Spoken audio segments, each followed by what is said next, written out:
A very prominent friend of mine told me a story. I haven't checked with him whether I can share this story with you, so I won't tell you who it was, but you definitely know who he is. He was telling me about a time before he was famous, when he found himself in a railway carriage, and he's a Jewish lad, and football fans, two skinheads, were chanting and singing about gas chambers and indulging in some of the more hideous abuse and vitriol that football fans used to, and in some cases very sadly still do, deploy.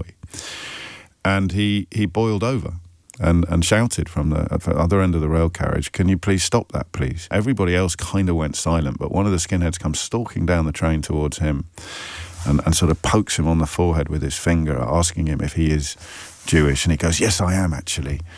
And then he sort of endured a tirade of vitriol. It was hideous, actually. Later, his dad was absolutely livid.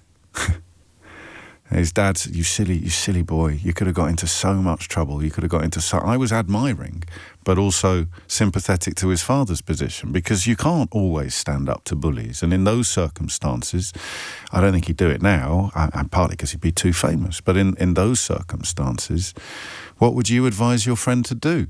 What if the headmaster is the bully? I had a headmaster as a young boy who was a terrible bully, a violent, vicious bully. Would you stand up to him, or would you put an awful amount of effort into trying to keep him sweet? And that brings us to Keir Starmer and Donald Trump.